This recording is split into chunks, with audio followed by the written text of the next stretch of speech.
what a great turnout. We've never had this many people register for an event. I think it's exceeding 200. So thank you so much for being here tonight and being patient with the logistics. Are we ready to go as far as chairs and whatnot? Yes, we're ready to go. Okay. So yeah, thanks for coming tonight. We are so excited that you want to hear more about water because we think water's the coolest thing ever. If you don't know me, I'm Kate Fitzpatrick. I'm the executive director of the Deschutes River Conservancy. And if you don't know the DRC, we were formed in 1996 by the Confederated Tribes of Warm Springs, irrigation interests, and environmental interests to try to get ahead of water conflict and do projects that restore stream flow and water quality to the basin. And over that time, we've restored with our partners over 350 cubic feet per second to different streams and rivers. Tonight's conversation is designed to be a big picture overview on how water moves through the basin and why timing matters as much as volume in shaping water availability. Just quickly, maybe I'm stealing Lisa's tool here, but how many people have been to a Raise the Deschutes seminar before or tuned in? Wow, nice. How many people are here for the first time? Awesome. That's about half and half. I love seeing old names and I love seeing new names. So awesome. We do want to thank our sponsors tonight. We keep these events free to the public. That's important to us. So thank you to the City of Bend, celebrating their 100-year anniversary. Sun Country Tours, Hand in Hand Productions, Matt in the back and his team who help us live stream these and make available videos on the website so you can come back and watch these over and over again. I think we've got, how many, 16 or 20 on the website? So if you like what you heard tonight, there's a lot to browse from. And I also want to thank those of you who chose to donate $10 when registering again, just to help us keep making these available and free to the public. And I also want to thank you for being part of the work just by being here. This past year, fish found refuge in restored streams. Farmers and communities continued to share water, and families were able to recreate along the Deschutes because people like you and all of us in the community choose to invest in a living river. So thank you for that. And on to the program. Tonight our featured speaker is Zach Freed. Right here. He's a Sustainable Water Program Director at the Nature Conservancy, and he's a DRC board member. With his background in hydrology, he's actually like one of my favoriteest water nerds. Sorry, I don't think you take that with offense, but you'll get this to listen to. He leads state and watershed scale research to better understand the resilience of Oregon's most charismatic and biodiverse ecosystems, our springs, streams, and rivers. His expertise provides a valuable environmental perspective to our board. Fun fact about Zach, he and his partner, his wife, love to travel internationally. And most people, when planning trips, will look at what museums or maybe the surf beaches or something. But what they do is they go out and buy like the hydrogeology maps, and they figure out where the springs are that they need to go discover, and they shape their trips around visiting springs. So that's kind of water nerdy and cool. And then Lisa will facilitate our discussion tonight, and she is a PhD and senior program manager for the DRC and great at what she does. So with that, I'm going to turn it over to our expert panel. Enjoy the night. Thank you, Kate.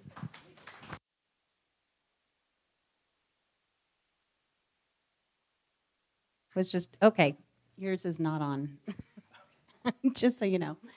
Welcome, everybody. Thank you so much for being here. Thank you for your interest in the DRC and in rivers and streams and the Deschutes Basin and learning about it. We're so happy to have you here, especially so many new faces. Welcome. I'm curious, I just want to get to know you all just a tiny bit better. I'm curious, how many people live in the city limits in the city of Bend? Okay, so most of you. How many people live in another municipality around the basin? So Redmond, Sisters, Madras, Prineville. Did I leave anybody out? Lapine? Okay, great. And how many people live on rural property that falls outside of a municipality? Okay, all right. I'm curious how many of you in the audience might have irrigation water rights? Okay. And how many people in the audience might irrigate outside their home without water rights? Just irrigate anything outside your home. City water. City water, using city water. How many people water landscapes? Okay, I was somewhat expecting everybody to raise their hand on that one, but I guess I fumbled the question. so I apologize. Okay, well, we are going to take a deep dive into how water moves through the Central Oregon landscape. And first, let's talk about what we're going to talk about. So we're talking about the Deschutes Basin this evening, which you can see it up here denoted on the map. It is the second largest basin in the state, and I'm using the term basin interchangeable with the term watershed. So I'm curious, is everybody super comfortable with understanding what a watershed is? Okay, I'm getting some good nods. Okay, just in case not everyone is and you're too embarrassed to admit it, I just want to let everybody know that watersheds are basically defining geographic boundaries that are denoted by water that falls into the basin in the form of precipitation, all making its way to sort of a central point. So basically all the water that's falling on the landscape in this particular geographic area is eventually making its way in one way or another into the Deschutes River and out to the Columbia. So that is the Deschutes watershed. Zach, do you want to add something to that? I do. If my mic is on, and it's questionably not. No. Okay. It's supposed to be. Oh, I'm just magic. How come it worked for you? Okay, great. Hey, everybody. Great to see you all here. Great to see some familiar faces. The one thing I wanted to add to this watershed concept, first off, it is a little bit jargony. It's great to see so much familiarity here in the room, but please keep Lisa and I honest throughout this presentation, throughout this conversation. If we are using jargon terms, call us out. It is very welcomed. Raise your hand. Throw stuff at us. I saw a chicken sandwich going around the room earlier. That would be messy, but I'm a little bit hungry, so feel free to throw things at us like that. The one thing I wanted to add about the Deschutes watershed is that it is huge. Lisa mentioned it's the second largest in Oregon behind the Willamette, but to put it into context, you know, I grew up on the East Coast. The Deschutes Basin is larger than the state of Maryland. It's smaller than West Virginia, but it's somewhere between Maryland and West Virginia. And that kind of gives you a sense of scale, a sense of spatial scale for the types of water management issues. Even if we're only looking at the Deschutes Basin, we're looking at an area that's equivalent to or greater than state scale water management in some states across the country. Thanks for indulging me. Of course. Yeah, we're going to do this all night. Okay. So moving on to a little bit closer look at the Deschutes Basin. So the headwaters of the Deschutes Basin, anybody know?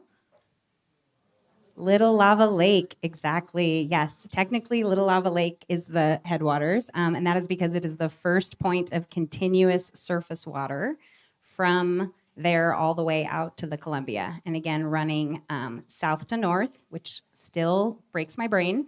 So when we say downriver, up north, we mean the same thing. But also I just want to make the point about the headwaters, and we're going to talk a lot more about this throughout the talk, but the actual headwaters of the Deschutes Basin are the Cascade Mountains, right? And we're going to go into that in more depth as we make our way through the talk. All right. Yeah, and one of the really exciting things about this talk to me, you know, when I heard the title of the talk, The Journey of Water in the Deschutes Basin, one of the really cool things about the basin is that it is varied in terms of time. So there's water in the basin that is flowing out all the way north up to the Columbia that is getting there in the fast lane. Water that is raining or melting as snow and popping out at the Columbia within weeks to months. There's also a slow lane, and it turns out to be a really important slow lane for water to move through. We'll talk a lot more about this. But the slow lane in water in the Deschutes Basin, some of the water in the basin takes millennia to pass through, from falling as rain or snow until reaching its terminus, whether that is the Columbia or somewhere else, which we'll talk about later. One of the things that we're going to be talking about today is where the water comes from, how it moves through the system, and then where it ultimately ends up. What is the fate of water? And so Lisa and I will be talking through the source of water, some pathways it takes, and then than the fate of water. And we'll provide some examples to walk you through what the journey of water really looks like in the Deschutes Basin if you look at one specific droplet or one specific snowflake of water. We're also going to interject some stories about how humans have altered the journey of water through the landscape, because that's an important piece of this puzzle as well. So we're not going to spend a lot of time on this particular graphic, but I feel like all of you probably saw something like this in grade school, the water cycle. So we're going to dive into aspects of the water cycle in more detail, and we're not going to go over the whole thing, but just, go back to the recesses of your brain of when you all were in grade school and learned about how water moves around the landscape. So we're going to start with the source of water. And drum roll, please. There's only one source of water in the Deschutes Basin, just one, and that's precipitation, right? And precipitation actually is both rain and snow and sleet and hail and freezing rain and all the other things that fall from the sky. So, Zach, you want to dive into more specifics on the map? Oh, wait, let me just say one real quick thing about questions. So I know Zach said throw something at us, which you definitely should.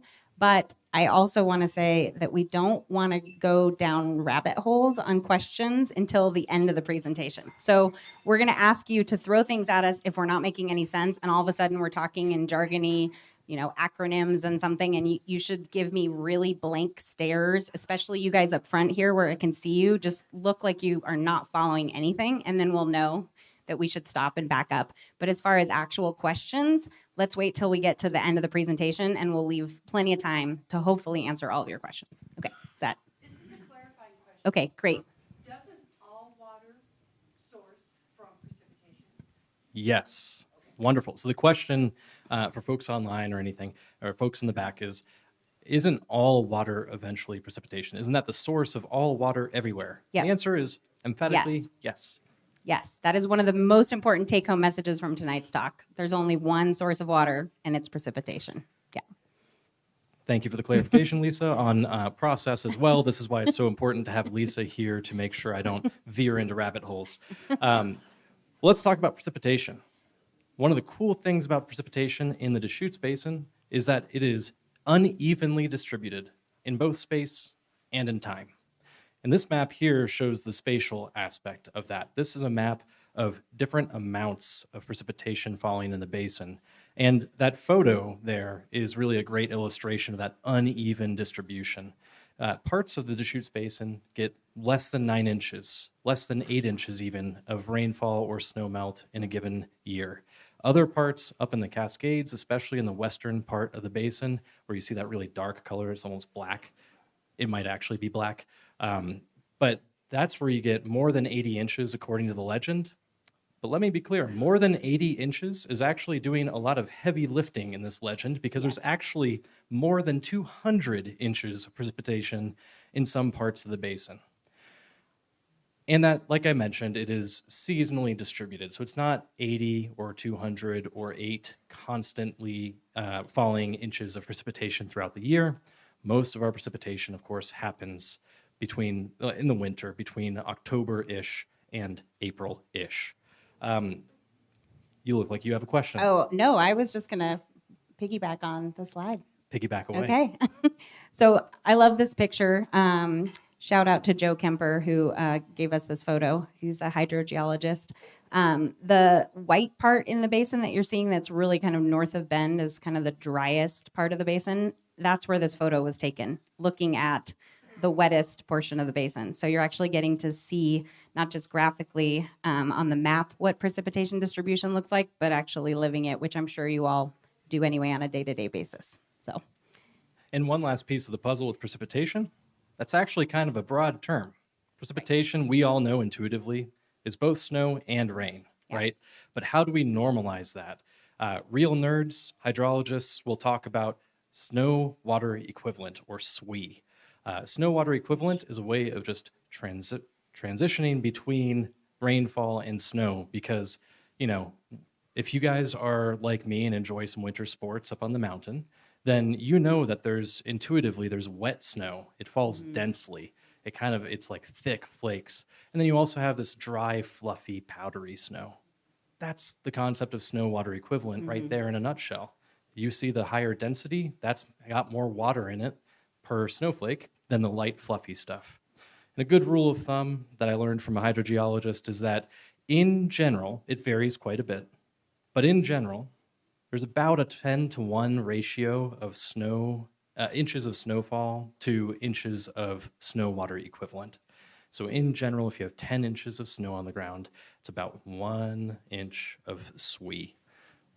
This map might be depressing, but it's not going to be a surprise to many of you. This year is a relatively rough snow year. It is not looking good if you are a fan of skiing of any sort or of snowshoeing. We are across the entire state of Oregon. This is the averaged amount of snow water equivalent from NRCS compared to a normal amount of snow. And the normal amount of snow is defined as the 30-year median, 1990 through 2020. And as you can see, the upper Deschutes and the crooked basins are about 35% of what our normal snowpack should look like at this time of year. This was taken February 22, which I'm not great at time, but I think that was yesterday, right? A couple of days ago. 2 days ago? Great. Thank you. And the lower Deschutes is also in similar shape, about 37% of average. We're going to go through a couple of other maps. One of the points I wanted to make is that if Lisa and I do our job correctly tonight, then you hopefully will come away from this conversation understanding a little bit more about what the ramifications of a low snow year might look like in different parts of the Deschutes Basin. Because it's really, really highly relevant to this concept of the journey of water through the basin. How much are we starting with? Where is it coming from? Lisa, what would you add? Well, I just want to add something. I think our next slide. Oh, nope, that's not. I'm going back. Okay. I just want to add something really quickly about this is the median and compared to normal being a 30-year time period from 1990 to 2020. So just if you go back farther, these numbers would be different, right? So that's just something for you all to think about. I mean, you don't have to be a super math nerd because I'm not a super math nerd, but just know that we are essentially shifting the baseline of comparison as we shift the 30-year time horizons that we're comparing this 35% to. So I think that's just an important point for you all to have in mind. Is that because climate changes? I think it's just the way NRCS makes their graphs. But yes, it is because the climate is shifting. So Right. Which baseline period you compare to matters. yes. This is a different way of looking at the snow water equivalent. Instead of looking at the entire basin in aggregate, this is looking at one specific site. This is the Three Creeks Meadow. If you're familiar with this area, it's just northeast of Broken Top, just east of South Sister. And this is a really cool map. It shows what the snow water equivalent should be at any given time of winter. The median for the same time period, the median of the 1991 through 2020 time period, is shown in green. And you can see the little X mark, hopefully you can see that, is where our median peak is. That's when we expect to have, on average, the most amount of snow. And it's just after April 1st. It's in early April. Where we are is the black line. And that black line is has been setting some historical lows. In future iterations of this graph, we will have a new minimum line based on this year. But that's, I thought, a really good illustration of what our snow has looked like throughout this entire season and what it's supposed to look like in a relatively normal year. One quick note, you'll see that this figure starts on October 1st. Does anybody know why that is? It's the water year. Wonderful. Yay. Thank you. Hydrologists are too cool for school to have a normal calendar. They work off of water year calendars, which start October 1 and end September 30th. And that's because, like we mentioned before, precipitation is unevenly distributed across the year. Yeah. A lot, if not all of our charts and graphs are going to have that water year. So think starting in October. So this is the maybe bad news, but there's a chart that's slightly rosier that we want to show you all. It's a little bit better, right? It's not bright red. We're at 75% here in yellow in the center of the basin, and there's even some green spots on the Oregon map there. This is the precipitation to date. So again, not looking at snow, but looking at how much precipitation overall we have received. And we are thankfully in a slightly rosier place. And that is because, for those of you that have been paying any attention, it's been warm. We've had one of the warmest November to January periods on record, if not the warmest. And so a lot of the precipitation that has fallen in the form of rain. We had a really wet December, if I recall. I think there was even flooding in other parts of the state. And so, yeah, we've gotten precipitation. It's just not come in the form of snow. Okay. And that's going to matter later on. So file that one away. Okay. All right. So now that's take-home message number one. One source of precipitation coming into the basin or in general around the world, and that is precipitation. So now we're on to the how water moves, what Zach likes to call the pathways of water. You want to start with this one? Do I ever? Yeah. The very first and the easiest pathway of water, we're talking about transit systems here. We're talking about how water goes from being precipitation to its ultimate exit in the basin, right? And we're going to talk about 4 specific pathways. The first one is just runoff. It's the most visible, the most easy to see. It's surface water stream flow. So water falls as snow, maybe, or maybe a drop of rain. It melts, runs off into a tributary stream, like a headwater stream, and it follows that stream all the way down, all the way through the Deschutes system, and then exits out into the Columbia. The Deschutes is a particularly cool runoff system because, well, let me back up and just say the Deschutes has absolutely entranced people for more than 100 years. It's a fascinating system, and early explorers, early geographers noticed this. And 2 of my favorite quotes from the past, well, over 100 years ago, one of them is from Henshaw, and it's up here. Henshaw was a geographer and hydrologist. He said that the flow of the Deschutes River is more remarkably uniform than that of any other river in the United States comparable to its size. So what he's commenting on isn't how much water was coming out. He was commenting on its consistency. It was very, very consistent.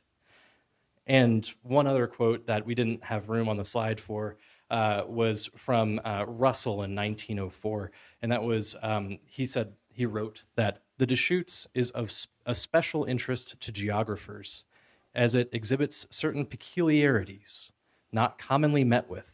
Its volume is practically constant throughout the year. Lovely quote. So even back in 1904 and 1914, folks were looking at the Deschutes as it entered the Columbia. They were acknowledging that there's seasonality in precipitation. There's more to those quotes that talk about, oh gosh, there's snow that happens and it melts off and it's seasonal. But the flow was consistent, and that was interesting to people. And it's even consistent in comparison to its neighboring basins. One of the ways to look at consistency in flow is to think about the peak water levels when there's a flood, when there's a lot of rain, when there's a rain on snow event. Peak water levels compared to the mean annual flow. It's just the average amount of water that's flowing out through the river. The Willamette, the peak water levels are more than 20 times its mean annual flow. So when you have the highest floods, you have 20 times the amount of volume going through the river. The John Day is actually pretty darn similar, roughly 20 times the amount of mean annual flow during peak flow events. The Deschutes, during its peak flow event in recorded history, where we have stream flow data, was only 4.32 times its mean annual flow. Very consistent across the year. And this hydrograph is a jargony term. Hydrograph just means on the y-axis we have flow in terms of rate, so cubic feet per second. On the x-axis we have time. So it's just looking at how fast the river's flowing over time. This is an estimate of it's a conceptual figure of the natural flow in the Deschutes River below Wickiup. And it doesn't vary that much. It does still vary a little bit. But we'll compare it in a little bit to other streams. Well, we're going to compare it right now to other streams We're because going to I compare insisted it right on now to other streams. on putting another hydrograph over the top of it. So again, in the background, you have the Deschutes relatively stable hydrograph. that we're going to talk about why that is. And really, I'm going to cheat and get ahead of ourselves here and say that the reason we have such a remarkably stable river is because it is largely groundwater fed.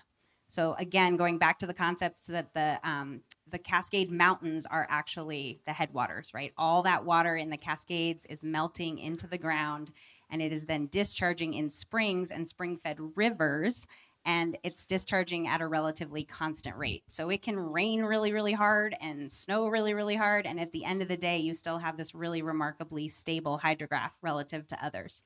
This hydrograph is just an example hydrograph of a west side stream that I would call a runoff-driven stream. And that is, this hydrograph is responding to rain events or rain on snow events, and also to the melting of snow, as you can see in sort of as the blue line tapers off there in the spring. So you're seeing those huge peaks in flow that Zach referenced, 20 times, what the average stream flow is, and then it's going back down. And it happens really quickly. And you just don't see that in the Deschutes River because we have this very cool, peculiar, unique system. So, and let's talk about why we have this peculiar, unique system. So this is one of my most favorite maps of all time. It is all of the surface water in the state of Oregon. And what do you all notice about Central Oregon? There is not a lot of surface water relative to the rest of the state, right? It is a real dark spot, literally, on the map. And that is because of our geology, which we are going to get into more in depth here momentarily. Actually, right now we're going to get in here. Unless do you want to add something to this? Before we jump over, Yes. one quick thing. Yes, what you are looking at is the nerdy term for this is called drainage density. So how many streams or creeks or tributaries are there per unit area? And that whole space in the Central Oregon area in the upper Deschutes, so in the southwestern portion of the basin, we're going to talk about in a minute. But I wanted to call out a friend and legendary geomorphologist, Jim O'Connor, who first noticed the difference in drainage density in the Deschutes Basin back in his 2003 paper. He contrasted the drainage density in that southwest portion with the eastern part of the Crooked Basin, where you see slightly more tributaries, and then those two contrasted with the northern part, the downstream part of the Deschutes Basin, which has even more tributaries. Next slide. All right, now we're going to talk about why that is. Oh, wait, really quickly. You're going to see a lot of maps momentarily that are this shape, so I wanted you all to know what you're looking at. So take a mental snapshot. And here we go. There it is. Yeah, that outline is the outline of some of the most prominent groundwater studies in Central Oregon. That's why several of the figures and maps that we will show off during this presentation have the same kind of shape, the same polygon to it. But yeah, the reason for that drainage density difference, it turns out, is the geology. And it's the geology because in the areas where you see really low drainage density, you don't see many streams or tributaries. They're not there because the water is seeping into the aquifers. It's not running off into streams. And it's a gradient. The drainage density, like I mentioned, or really like Jim mentioned, is that it's lowest in the southwest portion of the basin. It's in the middle amounts of streams in the eastern side in the Crooked Basin. And then it's at its highest. There's the most streams running off, the most water running off in the northern part of the basin. And it all gets traced back to this concept of permeability. Water is infiltrating into rock. With really highly permeable rock, the water can infiltrate more effectively. And the Deschutes Basin creates this magnificent gradient of permeability. It ranges substantially. I'm not a geologist, so I was shocked to learn that the amount of permeability, the amount of the speed with which water can move through rock, it varies by more than 100,000 times in different parts of the basin. So in our highest permeability area, which is like that kind of like pinkish... It's the pink area. Yeah, pinkish, yellowish stuff. That's our really young Quaternary volcanics. Quaternary is the period between 2 million years ago and in the Deschutes Basin, 1,300 years ago. Really recently, geologically speaking. Insanely recently. Yeah. practically yesterday. Practically yesterday. This is why I have trouble remembering the date of yesterday. But yeah, so really high permeability. It's all this cracked lava. If you guys have been to lava beds, if you've been to some of the beautiful mountain ranges in this area, you've seen this really craggy, young stuff. Water is wonderful at finding pore space to just go straight down in that younger lava.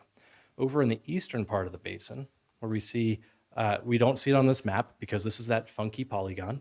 But over in the eastern part of the basin where the Crooked River is coming into the Deschutes, we see slightly higher permeability. So I should have mentioned this younger stuff, we're talking about 300-ish meters per day of possible water movement.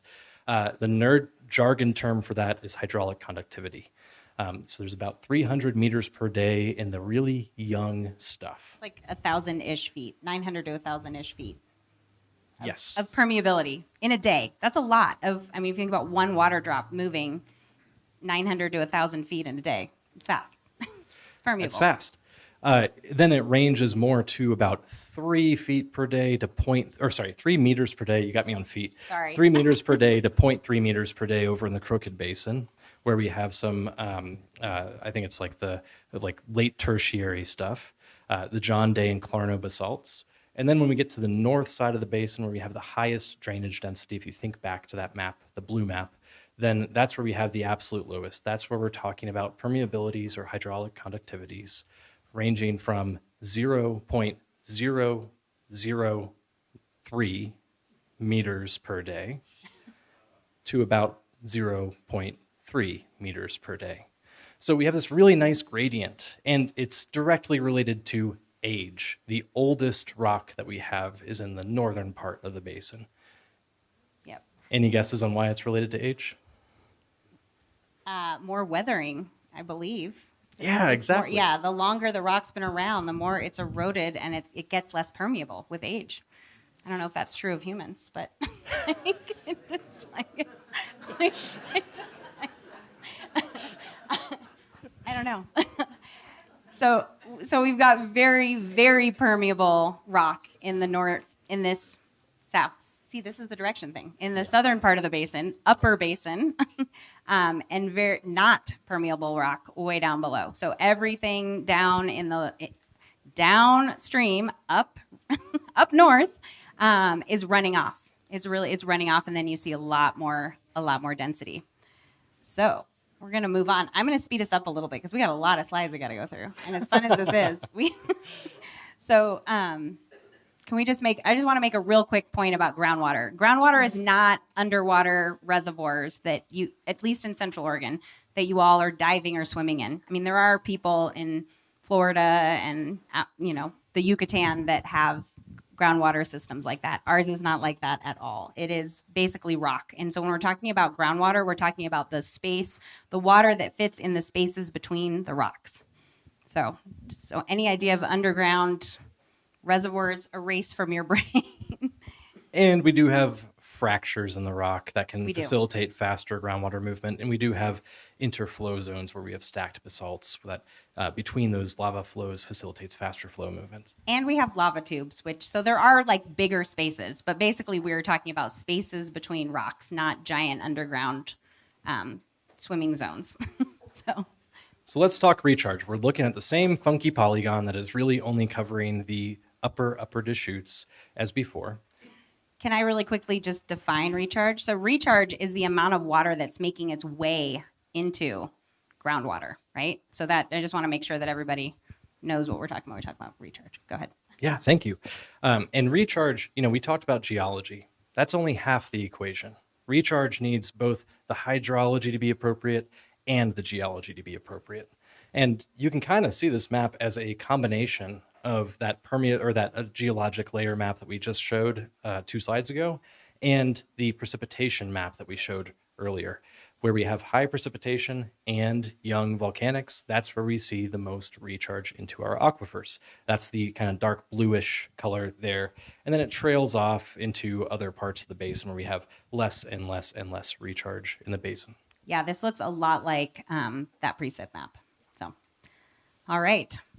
So I don't know if some of you recognize this, but this is Sparks Lake. Yeah. And I don't know how many of you have ever had the pleasure of paddling very close to where I took this picture. But you can actually hear the water pouring from the lake into the rocks in this location. So very cool and a very good real life example of recharge happening in in real time. You can hear it, you can see it. It looks like a little bathtub drain. You have like little sticks swirling around there. Check it out. Highly recommend it. Yes. And why does recharge matter? Recharge matters in the context of the journey of water through the Deschutes because it helps us understand where water is going to move, where groundwater in particular is going to move. This is from Marshall Gannett's. He's a retired geologist with the U.S. Geological Survey. This is Marshall Gannett's groundwater study map, and it is showing these contour lines in blue. Think of them like a topographic map almost, that point in the direction of where their groundwater flows perpendicular to those contour lines. So you see the blue arrows rather, they're going at a 90-degree angle to the lines. And this is the map that will show you more than any other map how groundwater moves, in which direction, and at what rate in the basin. Where you have the contour lines that are closer together, you have a steeper gradient for groundwater to move through, just like a topo map. Where the lines are further apart, you have a shallower gradient. Water, like me, is super lazy. It always takes the easiest path, okay? And in general, as you can see in this map, the easiest path tends to be corresponding to downhill in our ground surface. It isn't perfectly corresponding to downhill because really what water cares about, what groundwater cares about, is pressure differences. Right. And differences in elevation can create differences in pressure. Yeah. So that's what this actually is instead of topographic lines showing the topography, it's gradients of pressure moving from high pressure areas to low pressure areas. But it works very similar to how you all, I'm sure, have used topographic maps in the past. All right. Then this is a cross section. So we just looked at the kind of bird's eye view map. We were looking from above down on the Upper Deschutes Basin. This is as though we had like cut a slice through the Deschutes Basin and could look at it from the side. Yeah, so you've got the Three Sisters area up high elevations on the left-hand side. And then on the right-hand side, you've got Juniper Butte, which is kind of down middle Deschutes Basin, right where the geology changes and where the permeability changes. Yeah, and the one of the important things about this figure, which I will point to because we don't have a actual laser pointer, is that groundwater can take different pathways through the rock. It can take this really long kind of lower pathway where it starts up in the Three Sisters area and then finally emerges much later in the Deschutes or the Crooked. Or, and this is thanks to Marisa and Lisa for adding this onto the figure, it can take these nice, short, shallow pathways. Groundwater can enter into the system, and then it can pop back out. Emerge as springs, emerge into streams, emerge into lakes. Sometimes it can then go back into the aquifer after that. But we have both long flow systems and also very short ones. And I mentioned in that figure, we saw that the long flow systems were popping out into the Deschutes and the Crooked River. That's because throughout most of Oregon, but especially in the Deschutes Basin, groundwater and surface water are interconnected. They are effectively the same thing, separated only by time. They're both coming from the same precipitation source. They're both ultimately going to the same fates, which we will talk about in a little bit. And they both intermingle repeatedly in some cases. This is Steelhead Falls, which is actually, it's going to be relevant to the next slide, so I'll hit pause on that. But the interesting thing here is from another USGSer. Winter developed this figure looking at gaining streams and losing streams as a good conceptual framework for understanding groundwater interactions with surface water. Now, this is looking at streams. It also applies to wetlands, lakes, every other kind of surface water body you can imagine. They're always interacting with groundwater in one way or another. One of the ways that streams interact with groundwater is by gaining water from the aquifer. That's called a gaining reach. In gaining reaches, the stream flow increases because groundwater is flowing into the stream. It's supporting the stream flow. In losing reaches, the opposite is happening. Streams are losing water, they're recharging the aquifer. And there's, we will see a map in a little bit showing gaining and losing reaches in the Deschutes, but there's really a spatial and temporal mosaic of gainingness and losingness. Streams aren't binary. They aren't always, one gaining reach is not always going to be a gaining reach. It may toggle between the two based on season, based on the aquifer levels, based on the amount of water in the stream, and it may vary in gainingness or losingness. So it might be losing a whole lot of water, it might be gaining a whole lot of water, or it might gain just a little bit over time. Yeah, so it's just wondering whether or not the surface water is being added to from the ground or losing water to the ground. So this is a map of that same wonky shape of the basin, and the pink areas, this is sort of a map showing the gaining and losing reaches of the Deschutes River and the other rivers in the basin. And you can see the pink areas are losing reaches. So areas, generally speaking, that lose surface water to the ground. And the blue areas are areas that are generally gaining water from the ground. So again, thinking about the upper Deschutes River as a river that is generally a groundwater fed system with that super stable flow, it's because mostly it's gaining water from groundwater. And you can see that really nicely illustrated in the next slide. Oh, in the next slide, here we are. Nailed it. This is a really cool figure. It looks at the flow rate in different parts of the Deschutes as it flows downstream, as it flows to the north. Yeah, so you're looking at the left, the blue is the Deschutes River, and on the right is the Crooked River in green. And you can see the amount of flow in the river. And again, we're flowing north. So downriver, as you go downriver, you are gaining more and more water. So from 52 CFS at Lower Bridge all the way to 480 CFS, near Culver. And then the Crooked is even more pronounced there with 40 CFS. And then as you move downstream past Opal Springs, you get up to 1,200 CFS. And that is water being added from groundwater.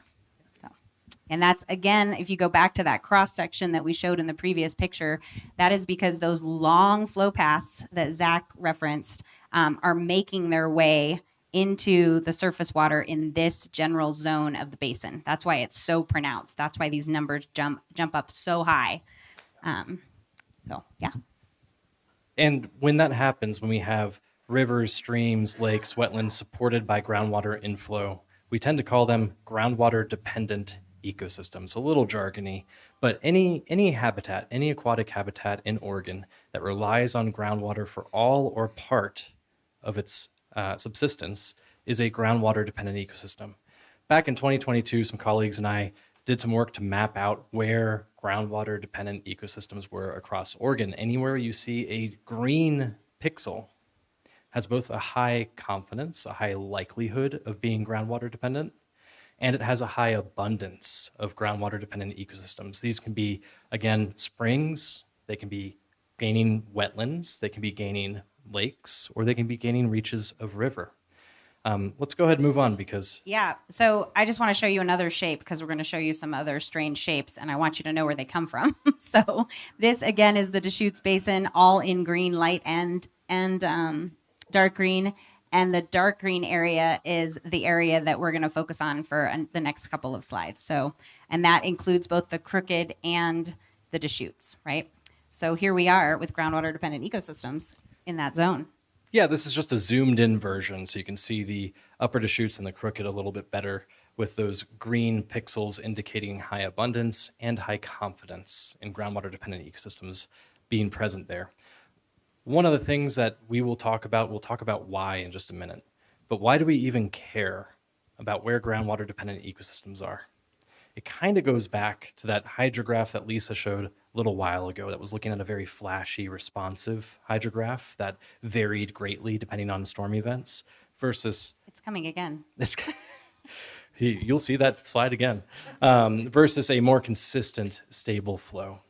And really, what researchers have found out is that aquatic habitats that rely on groundwater are really unique compared to the ones that rely primarily on surface water or rely entirely on runoff.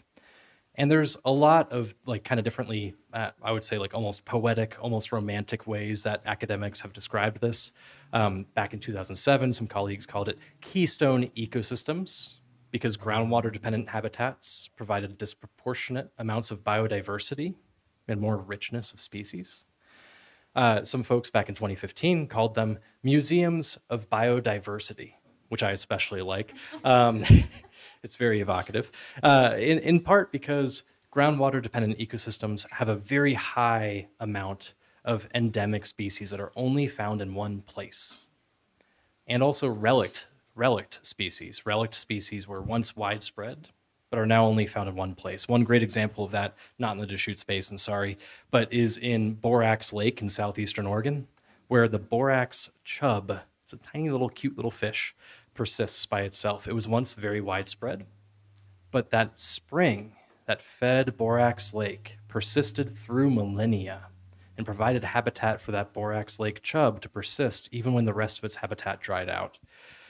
And then finally, there were some folks back in 2020, I was embarrassingly one of those folks, who called groundwater-dependent ecosystems oases of the future because of their ability to provide refuge in changing climates during drought periods, whether that's within a single year, like here in Oregon where we have wetter winters and then drier summers, or across years themselves, like interannual droughts, or even across decades. Climate refugia are there because they can provide both heat and temperature refuge. Groundwater tends to be very consistent in its temperature, which means it can provide cold water habitat for fish. And also because they can provide consistent flow, which is really important when the rest of the streams, the surface water portions, dry out. So that's why we care about mapping and figuring out where groundwater-dependent ecosystems are here in the Deschutes Basin. And you wanted to touch on this one really quickly? I realize this is a Raise the Deschutes seminar, not a Raise the Entire Globe seminar, but there was some really cool work back in 2024 to look at mapping groundwater-dependent ecosystems across the entire globe, looking in particular at arid or semi-arid regions where perennial sources of water or these climate refuge are disproportionately important. So that's all we're going to say about that in the interest of time, but feel free to ask questions if you have them. Well, I just want to make a quick observation that looking at these maps, I have honestly did not know much about groundwater dependent ecosystems, or actually next to nothing, before Zach and I started working together to prepare for tonight. But I do think it's very important to think about and to look at both this global map as well as going back to, the state of Oregon map. It seems like groundwater dependent ecosystems are highly correlated with very arid areas, right? You're not seeing nearly as many groundwater dependent ecosystems on the west side of the Cascades where you have more surface water. And again, sorry to make you all dizzy, but looking at the global maps here, you can see the whole eastern United States is like dark and not a lot of groundwater dependent ecosystems. They have a ton of surface water and a lot of persistent precipitation throughout the year. So I just want to make that quick observation about groundwater dependent ecosystems. And then we're back to our favorite slide that we argued about where to put. So we put it in both places. Our favorite slide. And also I wanted to acknowledge, I didn't know Kate was going to be slinging fun facts about me at the beginning of this, but guilty as charged. As part of that global mapping, I did schedule some vacations around trying to find springs and be able to map them and ground truth that global map. But yeah, let's talk about the hydrographs here. I think we've already more or less made the point. I don't want to belabor it, but bottom line, if you look at a gradient between surface water dominated systems, where you might imagine a stream where 80 or 90% of that stream flow is coming from rain events or coming from snowmelt, that's going to be a lot more flashy and responsive than groundwater dependent systems where maybe only 10%, or like the Metolius, only 5% of its flow is actually coming from surface water. The rest is all coming through groundwater. All right. Okay, and then this is a complicated, messy figure. Bear with me. This is from a particularly cool paper by some friends, Allison Aldis and Marshall Gannett, back in 2021. It's called Biodiversity, Groundwater, and the Role of Flow System Scale. Can you guys tell that he loves to read papers? I just want to point out, and that he remembers everybody who wrote them. I just shout out to you for that. I can remember papers, and I can remember song lyrics for alternative rock in the 90s, and then everything else just seeps right out. The two things I want you to look at, ignore all the rest of it. The two things I want you to look at here are the blue line and the red line. Is that orange? Red? Orange? Yeah, red, orange. Cool. Yeah. Ignore the rest of it. These are all groundwater dependent ecosystems. The blue line is from a spring called Annie Spring. The red line is from the lower Crooked Springs. And what Allison and Marshall found in this research is that so we just talked about surface water dominated systems are flashier than groundwater dominated.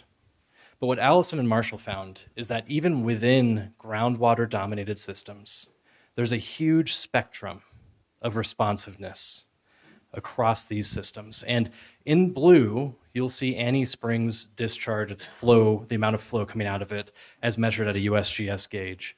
And it fluctuates fairly widely. In fact, in a low snowpack year, 2015 was also a rough one for skiing. In a low snowpack year, you see that Annie Springs only had a tiny little peak and it had a much deeper trough than usual. Whereas the lower Crooked Springs in the reddish orange, it didn't budge. It had the exact same snow year. It was also a rough snow year. But it stayed almost perfectly consistent. And so it's not just whether it's groundwater dependent or surface water dependent. There's also a component of time in the groundwater sources themselves.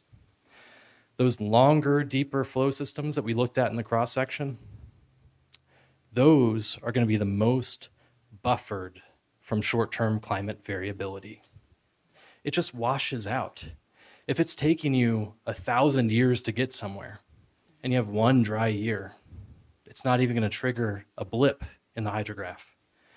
And vice versa. You can have groundwater systems where the short, shallow flow system only takes a season, a month, even a couple weeks. And those are going to be the most responsive to different climate conditions, even short-term droughts. All right, now we have this graph that actually shows that. Yeah, I oh love it. gosh. This graph it represents the scariest thing known to science. Wait, that's not quite right. It's the scariest thing known to scientists. It's presenting preliminary data. I want to be clear with y'all. Lisa vouched for you. She said you'd be cool about it, and I trust you. I said it would be fun for you all to see. But I'm gonna show some data that we are still in the process of collecting, still in the process of analysis, and still learning more about. So these may change. These are a draft. They are not final. Please do not cite them. But the take-home message is the same. But the take-home message is the same.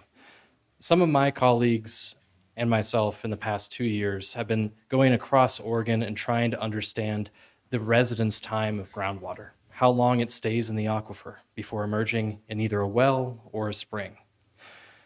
This work in the Deschutes Basin is complementing some work that happened back in 1998 by Rod Caldwell, who measured 6 different springs, 3 springs and 3 wells to look at the age, the residence time of groundwater.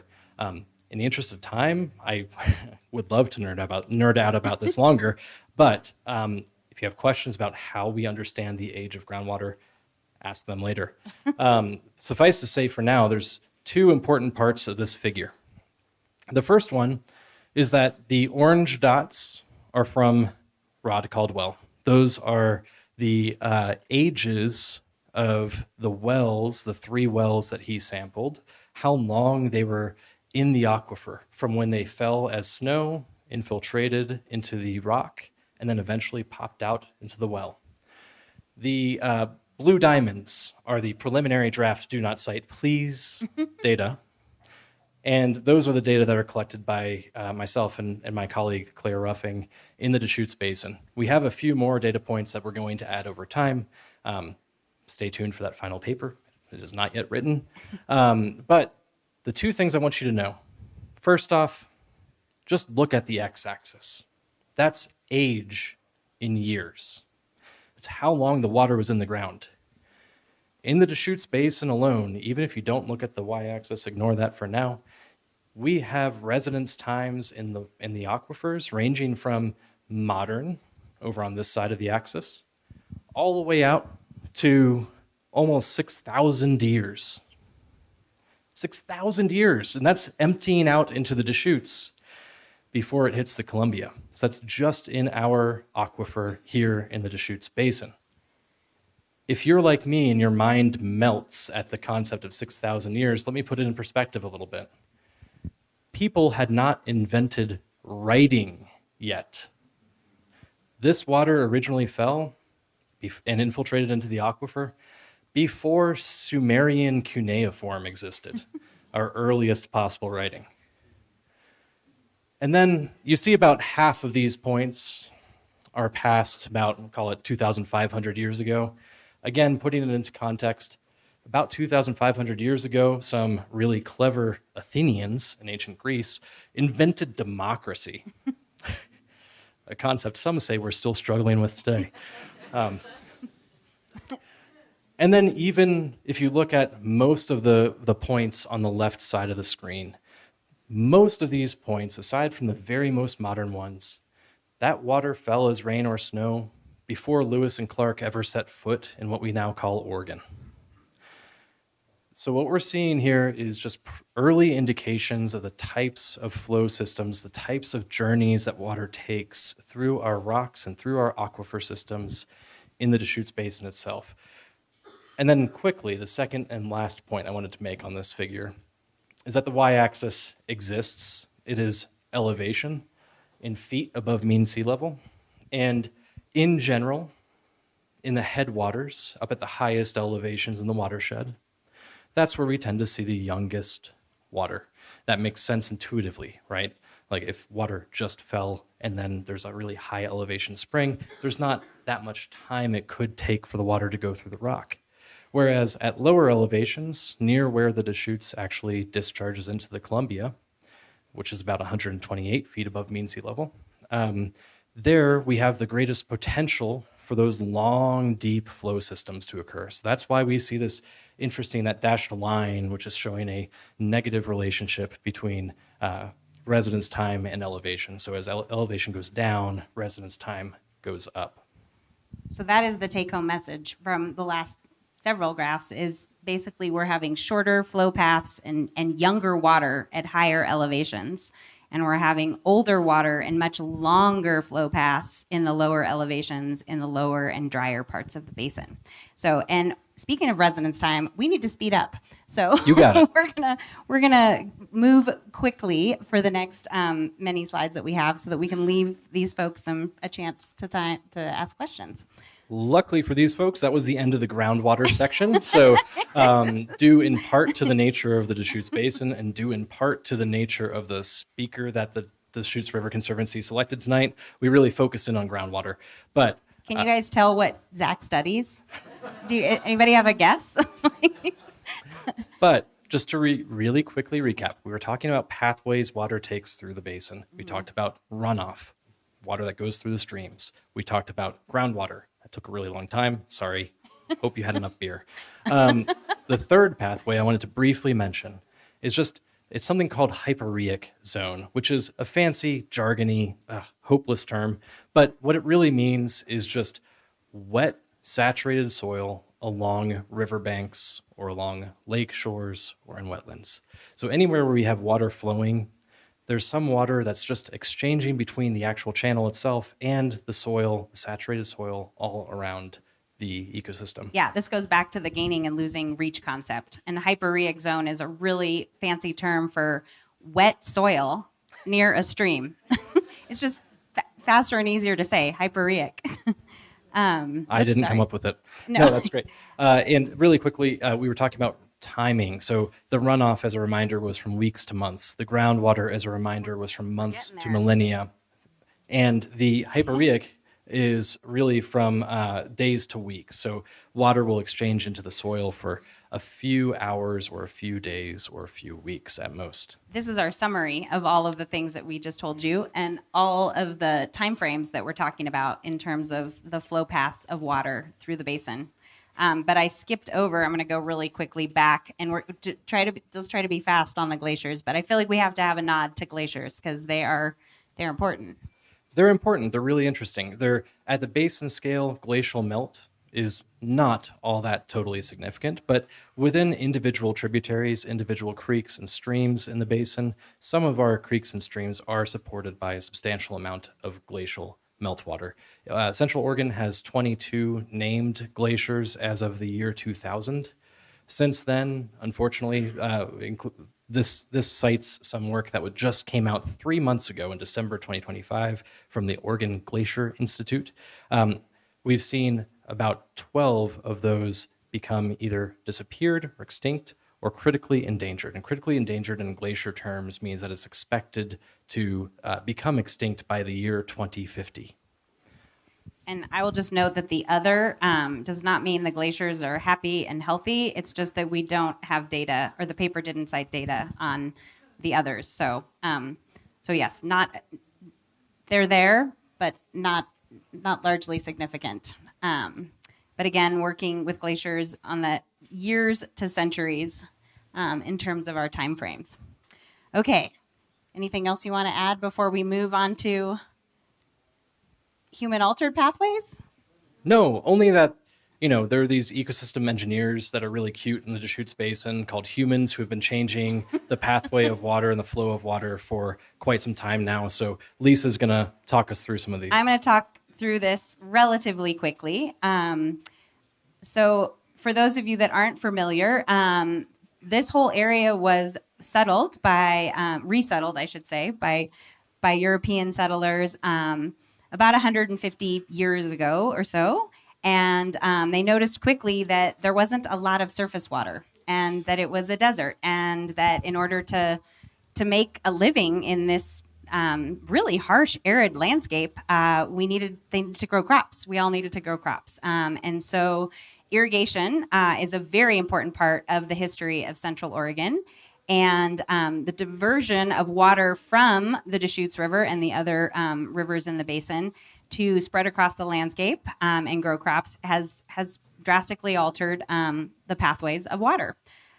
So this map shows all the different irrigation districts. There are 8 of them in the basin, and the different priority dates. And I'm not going to get too wonky on it, but its priority date is basically who got the water first. And so by about 1905 or 1907, 100% of the water that was in the river had been spoken for, had been allocated. So there was literally no more water left in the river. And that whole area to the north, the pink area in the Madras and Culver area, which is a very important agricultural area in our basin, those folks didn't yet have a water right. There was not enough water in the Deschutes River to serve those lands. And so Wickiup Reservoir was built to help store water and serve the lands up north. And as you know, that, of course, altered the flow path and the journey of water.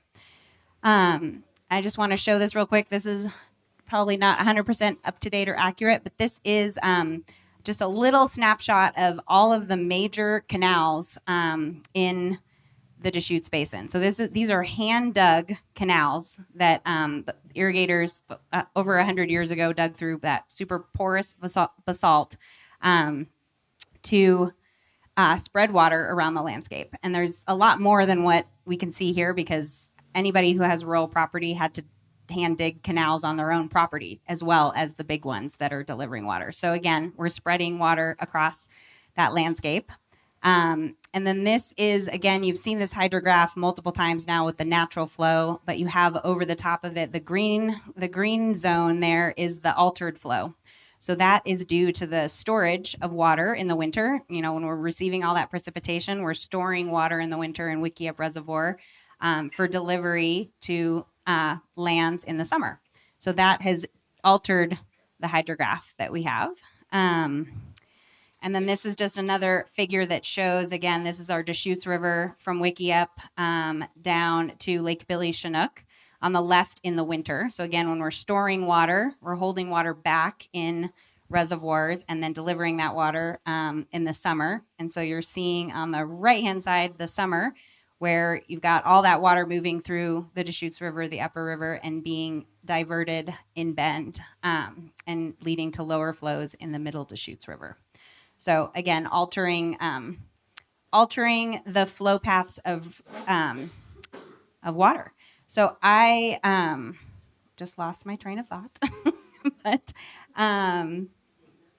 nope, it's gone. Maybe I will get it back in a minute. Oh, I know what I was going to say. Yes. An interesting thing that I've learned from putting this talk together with Zach is, again, the single source of water. You know, we have one source of water, and that is precipitation. And I think that humans for a long time have been thinking about groundwater as like its own separate source of water. Like it's this magical water that just exists under the ground. And same thing with reservoirs. Like I think of reservoirs as a source of water. I mean, and they are, because they help us change the timing of water delivery. But again, I think it's really important for us all to remember that we just have that one source of water, and that is precipitation. So again, groundwater and surface water are connected. It's all one source of water. I don't think we want to get, I don't think we want to get super wonky on this because we are running out of time. Groundwater and surface water are connected. And guys, I am stressing Lisa out because I am being too talkative. It's just because it comes from a place of enthusiasm. Yes, this figure just shows that if you put wells in a space that intersects with intersects with both the aquifer and a nearby stream, then wells can either take opportunity costs from the stream, they can suck up water that otherwise would have flowed to the stream, or they can actually pool water from the stream itself. Yes. Groundwater has been over-allocated in many parts of Oregon. This figure in red, you will see wells that between the year 2001 and 2021 are declining over time, and that covers multiple climate cycles, so therefore it is robust against short-term El Niños and Pacific Decadal oscillations. But nevertheless, we have red dots across the state indicating that our aquifers are out of balance, even over on the coast in some areas, all the way through eastern Oregon. And I just want to make what I think is an important point is that, for the longest time, folks have been, utilizing water and utilizing resources really with the perception of there was plenty to come around or to go around.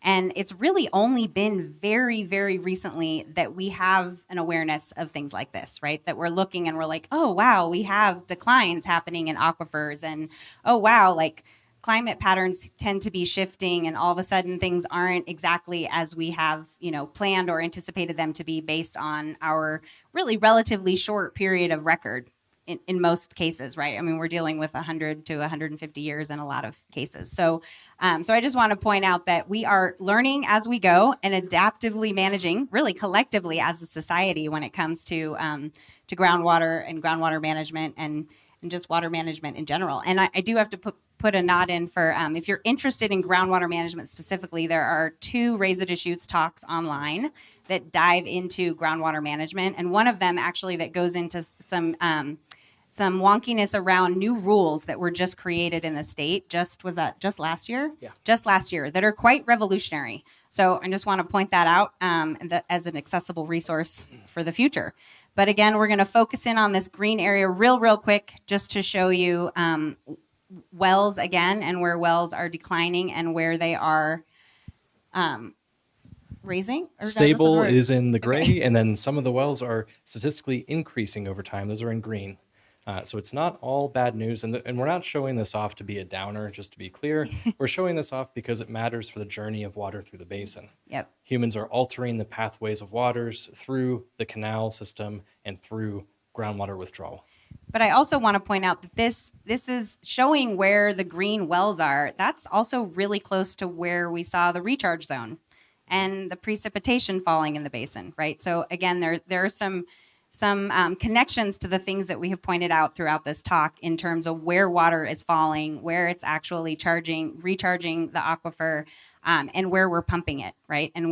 So the green areas are in those recharge zones, and the purple areas are in those really dry and arid zones in the basin.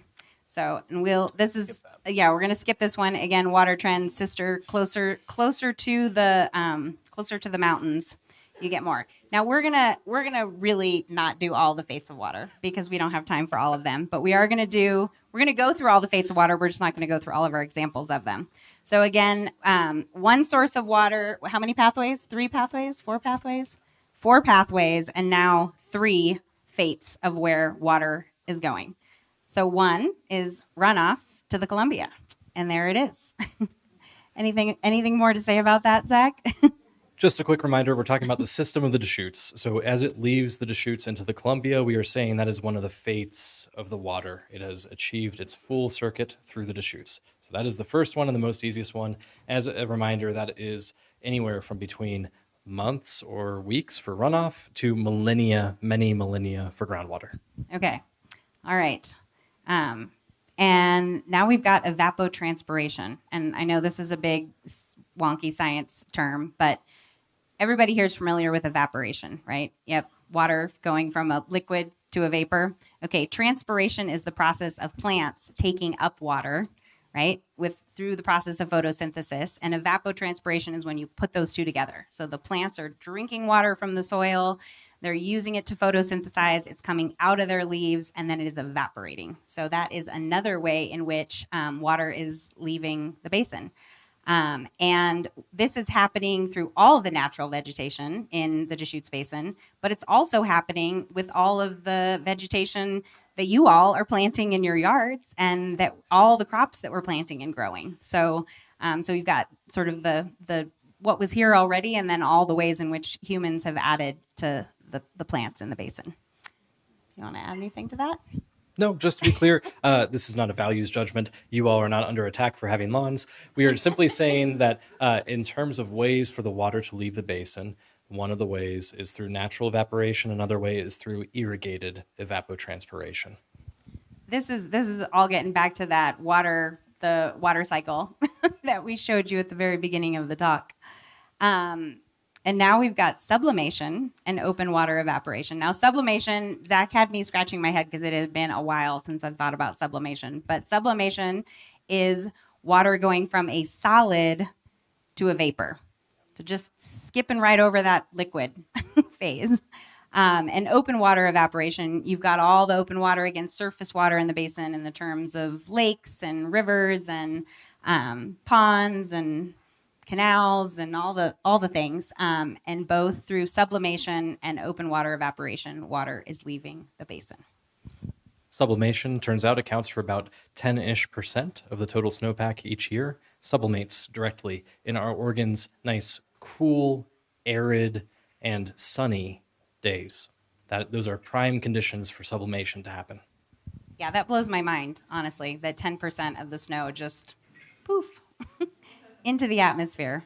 Okay, now we're going to take you through some example pathways, but I don't know that we're going to take you through all of them, but we should go through them. Do you have your fun notes?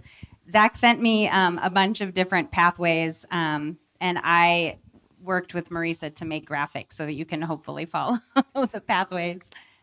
Yeah, this is just fulfilling our promise to take you through a couple of examples of how one snowflake or one droplet of water can go through the system and then leave the Deschutes system. One of the ways is through snowfall on the left side. You have a sunny day, and then it sublimates. That's the end of the story for that particular snowflake, that particular water droplet in the Deschutes Basin. Might take one day for it to enter and leave the Deschutes. Yep. Okay. This one is a little bit more comprehensive. So rain falls or precipitation falls as snow. It eventually melts off after a few months. It goes into our streams. Then it goes through a canal or a pipe where it is irrigated and applied to a field. And at the very bottom right, you can see that little droplet of water, that one water molecule evapotranspires to support crops. A slightly, I don't know. Well, a different, maybe more disappointing pathway is snow falls, it melts, it infiltrates into the soil, and then before it gets almost anywhere, it is instantly pulled up by riparian vegetation, naturally occurring evapotranspiration, and it melts and leaves evapotranspires and leaves the system on the scale of weeks to months. I'm stealing Zach's notes and I'm taking over this Do one. it. Snow falls. It enters a glacier and is there for 50 years. Then it melts, enters groundwater for 5,000 years before it enters the confluence of the Deschutes near the Columbia. So that one had a long flow path. And then, do you want me to do this one? Do the honors. Okay. So this one, we got snow. It melts. It goes into a stream. You can see our little stream there. That stream happens to be a losing reach of the stream, right? So it's going then to seep into the groundwater, where it also spends a couple of decades. Then it pops out in another section of the Deschutes River, a gaining reach of the Deschutes River. It makes its way down to Lake Billy Chinook, and it hangs out behind the dam there for a few months before it exits and makes its way to the Columbia and then eventually to the Pacific Ocean. So that one makes it all the way through the system, all the way out to the ocean. Yep. Okay. All right. A quick look at water rights in the Deschutes Basin. So you can see this is a new graphic that we're coming to you tonight with. On the left-hand side, you've got all of our water rights broken up by what is groundwater and what is surface water. So 79% of the water rights in the basin are surface water rights, and 21% of them are groundwater rights. Okay. Then on the right-hand side, you have like where those water rights are allocated, right? And the big chunk of those water rights is going to irrigation. So again, those are the irrigating all the lands in the Deschutes Basin. 70 of the 86% of that, 78% of that water is surface water, and you've got 22% that is groundwater. Down on the bottom, you have 12% that we have protected in stream. And Kate talked about that a little bit at the beginning of the talk when she introduced the work of the Deschutes River Conservancy and our partners. For the last 30 years, we've been working hand in hand with irrigators and municipalities and others to make irrigation more efficient and to protect water that would otherwise be lost. And when I say lost, think about a losing reach. In this case, it's a canal, not a river. So we're protecting a lot of those savings, and we are then putting that water back in stream. It's a sort of a weird term. We're not putting it back. We're just never taking it out. But we're protecting it legally. So 12% of the water rights in the basin are now legally protected and left in stream. And then municipalities, it sounds like most of you live within city limits. And you may be surprised to see that that is a small chunk of the water rights in the Deschutes Basin, just 2%. But the vast majority of those water rights are groundwater rights. So if anybody who lives outside of the city of Bend, you all are entirely, for municipal purposes, you all are entirely dependent on groundwater, whether that's cities that have wells or whether that's individual wells on individual properties. And it's really only the city of Bend that has a unique system of water supply. And the bulk of Bend's water, you can see 61% of the water is coming from surface water. And that surface water is Bridge Creek, which is a tributary of Tumalo Creek. So that's where it's, and then City of Bend also has wells. So this, again, this is not the water year. So I know we've been showing you water year graphics, but this is now January through December, your regular old calendar year. And this is water use. It is specifically in the city of Bend, and you can see the lighter blue is surface water. So over the bulk of the year, Bend can rely on surface water to meet all of the needs. But then something happens. We all start doing something around April, and we do it all the way until October. that is when we all get busy outside in our yards and we start irrigating. And you can see that is when, in the case of Bend, they have to kick on the groundwater pumps and start utilizing groundwater to account for the water that's happening outside of the home. And I know someone's about to take a picture, but I'm going to do that for you and show you. So you can actually see then specifically what most of our water use is going to in the city of Bend. Well, not just the city of Bend. Like, this is actually a picture that could be this pattern could go for any city. I'm not picking on Bend. Bend actually does a fantastic job with water conservation programs. But yes, so just a note that the decisions that you all make about what you're doing in your yard have some pretty profound impacts for how much water we're using. And this is an interesting graph, again, of patterns of customer use, and it's over multiple years, but you can, again, see the seasonality, right? So we've got like high peaks, and the blue line is single-family homes. So those are all of us that have lawns and all sorts of great things outside, but that is accounting for a pretty big chunk of water use. And then you've got things like the multifamily is the red line, again, and those are apartments, so people are not doing a lot of irrigating, and commercials kind of fall somewhere in the middle. So here's my plug for, and again, no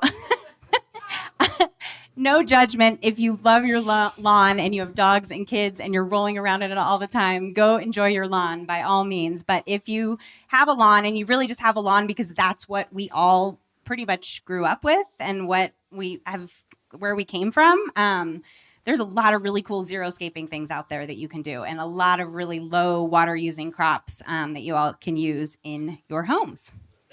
So to wrap up, we're going to go back to Zach. Briefly, we mentioned early on that this was a rough snow year. We had lower than usual snowpack. And by talking through some of the pathways that we talked through, hopefully it becomes a little bit more crystallized for you what that means for different ecosystems, different water uses, and different parts of the basin in the Deschutes Basin. So in a year with low snowpack, if you find a spring that is discharging really old water, you're likely not going to see quite as much fluctuation as you would for some really high headwater springs or wells that are higher up in the basin and therefore more susceptible to these annual fluctuations. One really quick thing I'll note, Lisa brought up the difference between the precipitation on the left, which is not looking great, but not looking terrible, and the SWE, the snow water equivalent, on the right, which is looking considerably worse. One of the things I wanted to mention is that this is a projected outcome of climate change. We are expecting to see relatively similar total annual precipitation over time, but temperatures are going to increase quite a bit.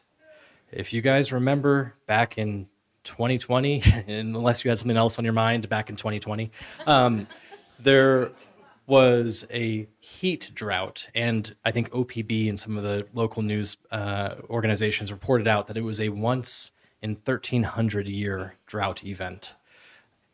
That, some new research out of California shows, is likely, based on projected climate conditions, to become 20 times more common, so once in 60-year event, by the year 2050, by mid-century, and 200 times more common, so a 1 in 6-year event, by the end of century.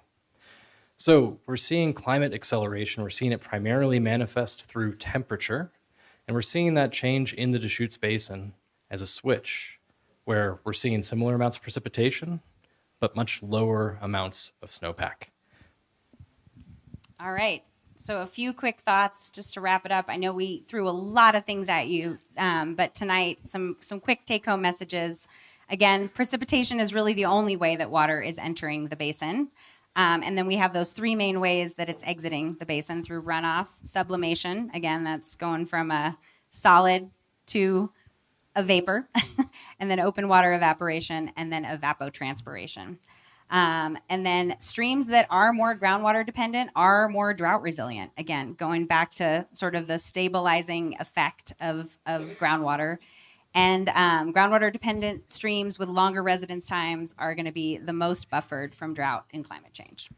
Thank you guys for hanging in there. I know that was a long conversation about the journey of water in the Deschutes, but I think we're ready to move to questions. We are ready to move to questions. And I just want to say that we have Alex here with a microphone. And so if you have questions, raise your hand and we will come to you. We just have a whole audience at home that wants to hear what your questions are, hence the mic. So here we go.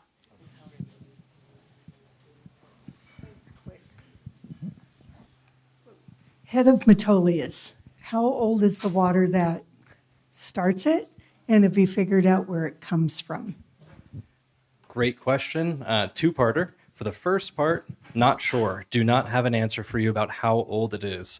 But where it comes from, I think the hydrogeologists are fairly confident that it's emerging from Black Butte. So there's recharge happening on Black Butte itself, and a lot of that recharge is going into the head of the Metolius. There's also a nice cliff face to the west side of the head of the Metolius that is likely also another recharge pathway for that water. I love that question. Thank you. Yeah, we've got a very low snowpack this year. Is that going to affect what farmers are going to be able to get? And if so, why and how it's getting there and how quickly? Yes, the short answer is it's definitely going to impact farmers. I think we probably have some farmers in the audience that could speak directly to this, and hopefully they'll give me a really dirty look and I'll be able to see them if I answer this question wrong. But yes, so right now, or well, about a week ago when I looked, Wickiup Reservoir was at about 85% full. And that is, I think, relatively good considering how bad the water year has been. But it started pretty full. So we had such a good year last year that they were able to start filling the reservoir. I think it started at 65% full. But the amount of water that's in the rivers is definitely going to be impacted by what is melting and running off from stream flow. I heard a fact, and I hope I'm getting this right. So the Little Deschutes River, which is a tributary to the Upper Deschutes River, in a good snow year, like last year, we had a really good snow year, it can deliver as much as, I think, 100,000 acre feet, which is half of the volume of Wickiup. So 100,000 acre feet of water to the system, largely which gets then diverted by farmers. So this year, the Little Deschutes is not going to be providing anything close to that. So the amount of natural flow will be impacted in the river. How much? I am not qualified to say exactly how much, but we are definitely going to have impacts. However, I feel like the impacts are more muted in a groundwater fed system. So let me back up a little bit. A couple of years ago, we had a good snow year, a relatively good snow year, and a lot of people were still feeling the impacts of 5 years of drought. Because again, the residence time of water seeping into the ground and making its way to the river, we're not seeing the impacts necessarily right away that year. We're seeing the accumulated years prior. So this year could be better in the Deschutes than in a lot of other basins because we have the groundwater and because we had a good snow year last year, but we definitely are going to see impacts. So that was hopefully clear as mud. So I have a question about one of my favorite springs, Opal. And the question relates to a couple aspects of Opal. One, the volume and what that says about it, where's it coming from, and the location on the east side of the Crooked River. So if you discuss those two aspects of the Opal Spring. And the volume is a 600 CFS? I don't know, but It's that up sounds there. right. It's pumping. It's a biggie. Yeah, Okay. it's a big one. Let's see. Opal Springs is just downstream of where the Crooked River kind of plunges deeper down into the oh gosh, I forget the time period, but it plunges down into older basalts. And we see a big topographic gradient right before Opal Springs. That means that there's a really prime location for groundwater to seep out and emerge there because of that topographic dip that the river has carved out. Let's see, what does it mean to be on the east side of the river? it means that's likely where a lot of the recharge, well, it might be where some of the recharge is coming from. However, because of that cross section that we showed much earlier, where you see this low permeability, almost a berm shape, where the lower permeability stuff starts sloping up on the east side of the crooked, it could still be some amount of long, deep flow system water that is traveling past the Deschutes and then popping out on the other side. So I guess my answer is wishy-washy because I don't really know, but I think it's a wonderful question to ask, and one that I know that some USGS folks have been doing some additional isotope work to use as tracers. I don't know what the results are, so I won't speak for them, but I wonder if they might have a better answer for you than I do. Thank you for asking that. Do you have an estimate on how much water could be saved and put back in stream if all irrigation canals would be covered and put into pipes? Wow. Great question. I know that. Alex, do you want to answer that one? No, I'm just kidding. Well, that I don't have a volumetric answer for that, but I know that that is a pathway that is a tool that we're all working on right now collectively in the Deschutes Basin is piping canals because there is a lot of loss in those canals and essentially on average folks are we're having to divert about twice as much water as what the farmers ultimately are using on their fields. So we're recapturing what is seeping and when we're piping canals, and then we're leaving that water in the river. And so, yes, we feel pretty confident that working hand in hand, continuing to work hand in hand with all of our partners and getting everything piped, we can provide the water that's needed to farmers, and we can solve some of the flow issues that we have in the basin. So yes, I think I still feel very confident that we have enough water and we just have to be smart about it, and we have to be efficient, and we need to work together to make that happen. So, yeah. Lisa, you might talk about snowpack and how it relates this year's snowpack to water next year. Yes. Okay. I'm getting a nod to talk about this year's snowpack and how it relates to water next year. And again, this goes back to the delayed. I hope I'm going to catch what you're wanting me to say here. But again, because we have a groundwater fed system, the impacts that will feel about this snow year might not actually be felt by folks until next year. Again, so this year might be an okay year because we're going to feel the impacts of this banner snow year that we had last year. Again, because you think about the permeability and the recharge and it making its way into the system. So, but next year could be a really scary year as a result of lack of snowpack this year. Did I cover it? Yeah. Okay, great. Got a couple. Oh, here we go. Point of clarification, one, on your map with the magenta and the green triangles, the way I read it was that the magentas are decreasing the groundwater. They're pumping more than it's recharging. And the green are at least keeping steady. The wells are declining. Yes. Yeah. Given that and the projections for less or more evapotranspiration in the future, how long till those guys run out of water? Well, so I want to clarify something really quickly. So the groundwater declines are not entirely because of pumping alone. There are these climactic causes of groundwater declines. In fact, I think the papers that are out there are showing that the largest impacts to groundwater systems are actually climate driven, right? So it's not just that people are just pumping and it's causing a bunch of groundwater declines. We're definitely pumping, and pumping is contributing to groundwater declines. But so in those higher elevation areas where you have increasing wells, it's probably because they're getting more recharge. So sure. And then in the lower parts of the basin, less recharge and therefore declining levels. And now I've lost the question. Sorry, did I? No. What are the projections? What are the projections? Those declining wells, compared to, say, Southern California, those people are running out of water. It's a good question. Part of that's going to rely on how deep the wells themselves are drilled, right, and where the pumps are in relation to the current water level within those wells. In some cases, we see chronic aquifer declines result in people just dropping their pumps a little bit lower and still being able to access productive water. Other times it requires deepening the well itself or drilling a whole new well. And recent information from the state of Oregon found that on average, through a program called the Well Abandonment Repair and Replacement Fund, just deepening, yeah, really handy acronym. It sounds like WARF.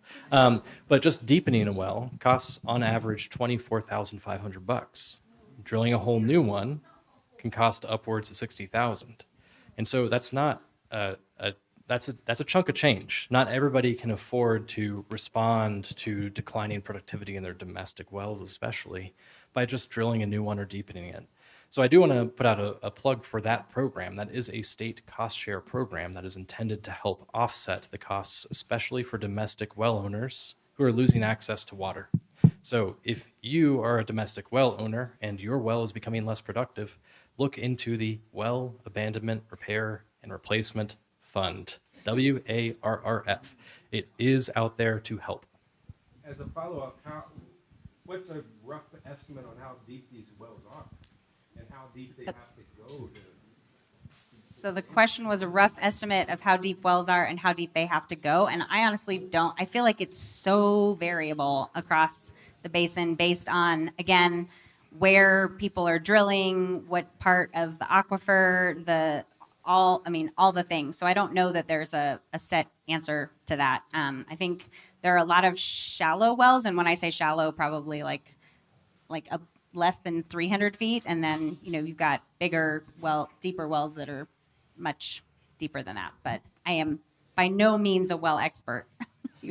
A whole lot of domestic wells are shallower than 200 feet, which is the semi-arbitrary cutoff for what Oregon decides is a shallow versus a deep well. So a lot of domestic wells are between 50 and 200 feet. Okay. A lot of production wells can be much deeper. Production wells can be as much as 600, 1,000 feet deep.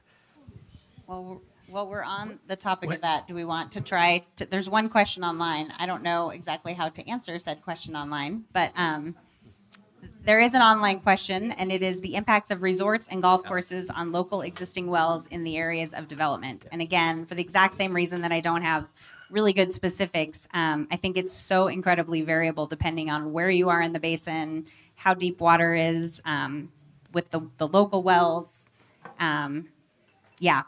But I will say golf courses, which do get always such a bad rep. I do have to say that when we did some penciling, again, in a previous Raise the Deschutes, where we looked at urban water use and golf courses specifically, it was less water than you would think. Again, everyone's always kind of pointing at golf courses because we are in a desert and, a lot of green grass. But so again, shout out to a previous Raise the Deschutes to look into more information about golf courses. And I'm sorry, I don't remember that off the top of my head. And the Oregon Water Resources Department found that more than 80% of total water demand in Oregon is due to irrigated agriculture. Yeah. Ultimately, golf courses are a much smaller percentage. It doesn't mean we can't do better. There's always room for improvement. True. But they are not the biggest dial to turn in Oregon's water management. Yes, we got. Oh, here we go. Are you using the word groundwater interchangeable with aquifers? And if not, could you talk a little bit more about the range of aquifers in the area? Yes, that is great. I am pretty much using those words interchangeably, and I don't know if I should not be, but I'm going to look at the groundwater specialist. Are you using them interchangeably? No, it's a great question because it's a really fine distinction. Aquifers are just the setting where groundwater flows, right? And so there's a lot of different aquifer types. That doesn't mean they're totally compartmentalized and totally different. Groundwater will still flow between aquifers, but different aquifers will have different characteristics. We talked about permeability earlier or hydraulic conductivity. So different aquifers are different rock types that water is flowing through. And then the groundwater is just the total system that flows through aquifers. Does that make sense? Yeah. Okay. All right, Alex. We've got a couple over here to the left and couple up front. He saw you. Hi. I was wondering if you could comment on the change in the form of precipitation and its effect on recharge rates. Wonderful question, and thank you for that. Yes, snow is groundwater's best friend. Snowmelt is more effective than rainfall for recharging aquifers. And so as we shift more to rain, the problem with rain events, even if it's the same amount of snow water equivalent, even if it's the same amount of total volume of water, the rain runs off more. It'll pass over the soil because it happens too quickly, whereas the snow melt is a slow, delayed release of that same amount of water. So in general, as we see a changing climate future with less and less snowpack, I do anticipate there being less and less supply for our aquifers in the form of recharge. We're also anticipating with increased temperature, an increased rate of evapotranspiration and open water evaporation. So that means supply for our aquifers is going down at the same time that demand for our water is going to be going up. Wonderful question. Thank you for that. But I do want to caveat that a little bit, because while that I feel like is generally true of aquifers and groundwater and recharge, in the Deschutes Basin, again, thinking back to our permeability map and that big pink area and the lack of surface water, I think in our basin, in the upper basin in particular, all the rain that we're getting is also making its way into the groundwater and recharging. So the recharge map and the permeability map show that we are, again, more buffered from some of those impacts of climate change. We won't see in this basin as much runoff as, say, you'll see in some of the western basins, where snowmelt is so important because it is storage for those, that later season needs as far as irrigation and outside water use. But here, with precipitation falling as rain, it still is recharging our aquifers / groundwater. Good caveat. Yes. And that's true for the southwest portion of the basin. It's a little bit less true for the Crooked, and it's even less true for the northern part, the lower basin. Yep. Okay. Getting back to the piping, the canals. Can you use your mic? Sorry, folks online are listening. Getting back to the piping of the canals. Isn't that loss from the canals just recharging the groundwater? It is recharging the groundwater yes. So is it critical that we pipe the canals? It is critical as far as being able to restore rivers and restore the flows of the rivers. And I will also, piping, I just want to go back to the piping topic since we're talking about it. Piping doesn't only have the benefits of saving the water that is being lost, saves evaporation, but also there's a huge, there's a power component that people don't know about when you think about piping. So I know most of you said that you lived in cities, and so most of you have the benefit of being able to, when you do want to water outside, you just go and you hook up a hose to a faucet, and you turn the faucet on, and then you can use a sprinkler. Right? And that's how we all irrigate in cities. Well, if you're a farmer, you are getting your water most likely, if you don't have a pipe system, in an open canal. That open canal is losing water all the way along, and then it comes to your farm. And if you aren't going to flood irrigate your farm, like right away with the water as it rolls onto your property, you need to put that in a pond, and then you have to get yourself a pump, and you have to use energy to pressurize that water to use any sort of sprinkler or any sort of drip irrigation or any efficient use of irrigation. So there's a huge energy component. And so when we're piping canals, we're not only saving water that's lost in seepage to the groundwater and evaporation, but we're also able to provide, in a lot of cases, pressurized water to farmers, and they can eliminate the use of their pumps, which is a tremendous energy savings and greenhouse gases and all the things. So it's got dual benefits. But yes, the water is being lost to the ground and recharging the aquifer. One more real quick. How does the groundwater move laterally? I mean, it seems like gravity would just go down, down, down, down, down. But all your graphs show it. So I'm going to give the non-wonky answer, and then Zach might give a wonkier answer. My non-wonky answer is that it hits what we kind of call confining layers. So again, like older weathered rock that's underground that has like a whole lot less space for water to actually permeate, and so it then hits that confining layer and then starts to move laterally from areas of high pressure to low pressure. Again, finding the easiest path The downward path is a hard path, so it starts to move laterally across the system. And it will flow straight through rock, through the pores in the rock itself. And so it's both through the rock and through these different basalt layers that open up these really nice horizontal pathways for water to flow. But groundwater is very effective at finding a way to move laterally. That's one of the key points of this whole chat, is that groundwater is always, always moving in the Deschutes Basin. It's always moving laterally. People think about groundwater as storage, but in this case, storage is not stasis. Storage is moving down along this gradient that Gannett map showed, the Marshall-Gannett map. So my observation this winter is that the Deschutes through Bend and below Bend has been much higher than in past years in the winter. Yes. Well, we didn't get into this at all tonight, but there is a movement afoot in the way of a habitat conservation plan right now that is restoring flows to the upper Deschutes Basin. So again, historically, we're thinking about how we stored water in Wickiup Reservoir and then delivered that water in the summer. Well, we are now releasing more water out of Wickiup Reservoir as a result of the Habitat Conservation Plan, and we're sort of restoring flows on that upper stretch of river that historically went down very, very low. If you remember the green graph that was overlaid over the blue graph that showed the altered hydrograph, we had really low flows in the winter.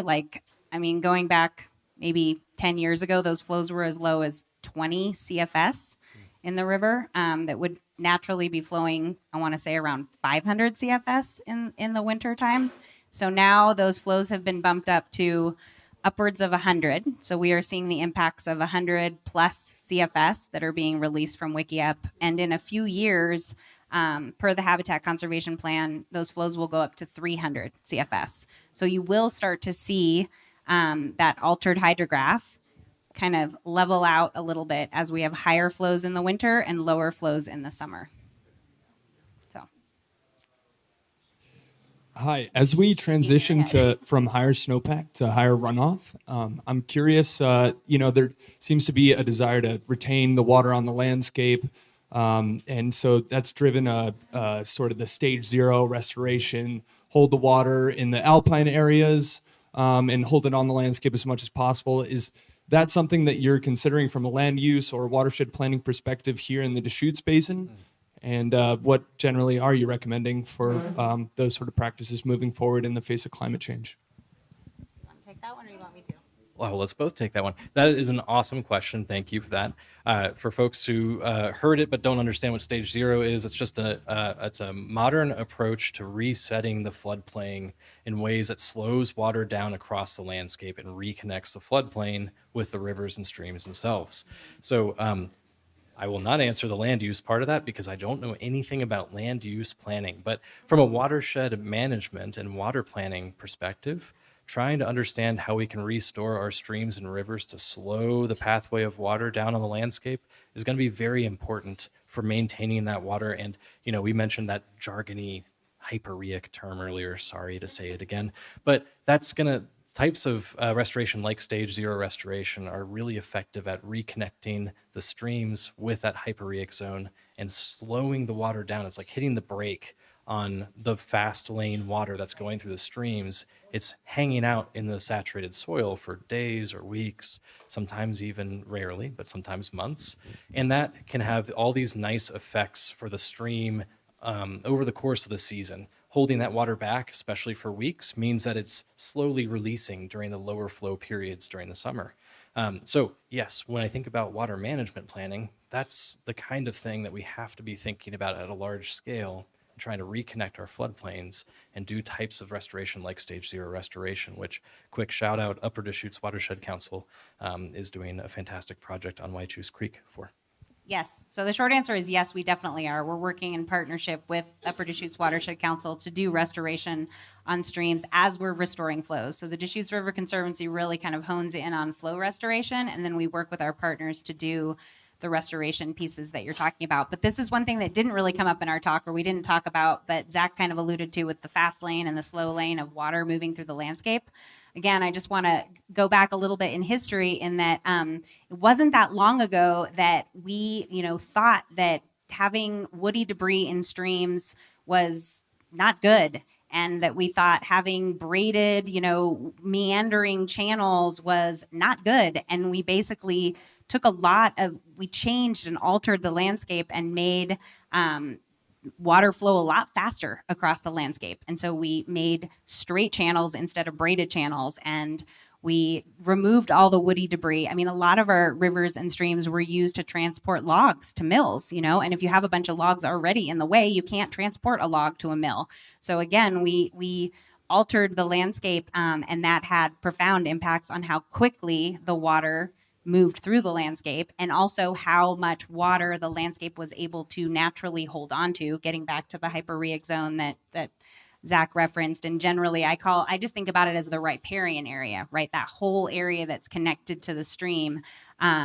historically held a lot of water. And so we do know that that's a really important part of restoration. And so as we're restoring streams, and in the case of Waichus Creek, it wasn't that long ago that Waichus Creek ran completely dry in Sisters, 2 out of every 3 years. It was 100% diverted, and much of that upper watershed had been incised and channelized, and water just ran quickly through. But through the work, again, of the Deschutes River Conservancy and the Upper Deschutes Watershed Council and the Three Sisters Irrigation District, they've worked to restore flows to that creek, and then also do all of the restoration work up there. Also the land trust.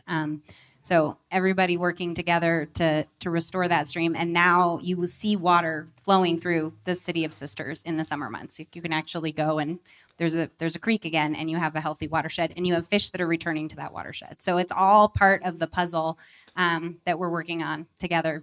So yes, thank you for bringing up the habitat restoration piece, because it's incredibly important, and hence the whole hyperrheic zone slide.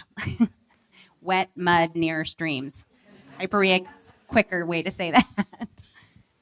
Okay, we have another question right back here. My question involves practical and legal question about groundwater. Groundwater is getting fully permitted now, I understand. In other words, you have to have a permit in many places to pump groundwater. So, has there been any reason or thought given, could we possibly use, if you have a groundwater permit, to dedicate that to in-stream flow from 2 standpoints? One, for volume, and second, for temperature. Because the groundwater comes in up at, normally maybe 40, 50 degrees, and we've got streams that get too hot, and we've got streams that get too low. So from a practical, legal standpoint, could one dedicate a groundwater to a stream? I got that one. You got this one? Yeah, Do it. that's an awesome question. I've been broadly thinking along similar lines. There is an impediment in Oregon water law right now that prohibits transferring a groundwater classed water right to a surface water classed water right. And so right now, sort of the legal mechanism for actually making that happen, it's unclear. The good news is Oregon has a wonderfully robust in-stream water right law that DRC uses to fantastic results. That in-stream water right law includes a provision that in-stream water rights must be anywhere where, this is a quote, water naturally flows or occurs. Now, if you follow me, water's naturally flowing or occurring in aquifers, right? However, my current understanding from a recent report from the University of Oregon School of Law is that our state agencies would need more of a mandate from the legislature to say, yeah, we actually meant that includes aquifers, or no, y'all are out of your gourd, this doesn't include aquifers. But they need more clarification in order to take action. So I'm interested in that question. The Nature Conservancy is trying to learn more about how we can finagle in those kind of fuzzy boundaries to do the exact kind of thing you're talking about. Thank you for that question. Okay, and we have one more question, but those of you that didn't get your questions answered, stick around. I don't want to speak for you, but I'm more than willing to try to answer your questions afterwards. So I think somebody has the mic. I can't see you back. Oh, there you are. Okay. One of your slides, I think towards the end, showed either 12% or 21% is for the river. 12. 12. 12% is protected in-stream water rights. That's an in-stream water right. Yep, senior Okay. water rights that have been protected in-stream. And do you have that divided out by river? Not off the top of my head, but I bet we could look into that and get back to you. And do you know what percentage that volume is compared to a free-flowing river? I think it would depend on which stream we're talking about in terms of percentage of flow and which particular reach of which particular river. So that's a really good question, and also one that I do not have in my brain. That, yeah. So the number is not tabulating least water in the river. It's actually in-stream water rights. Yeah, I believe that 12% is protected, permanently protected in-stream water rights. But you make a really good point, because we have a leasing program that folks are able to lease their water rights in stream, and that program is rather successful and robust and does restore a lot of the flows to the Middle Deschutes River in the summer months. So Right. yeah, My point really gets to the health and what we're doing to protect the water in our rivers through a in-stream water right, and not through the temporary leasing program that has facilitated more and more groundwater extraction. leasing. I guess you lost me on the facilitating more groundwater piece. I'll follow up with you Okay. afterwards. But yes, thank you all very, very Thank you much. guys for sticking around. Especially all of you who stuck it out. Yeah, please feel free to continue to ask questions. And if you have time, there is an online survey that will be emailing you, or you could use the QR code that's on the screen. And we hope that we'll see you at future Raise the Deschutes.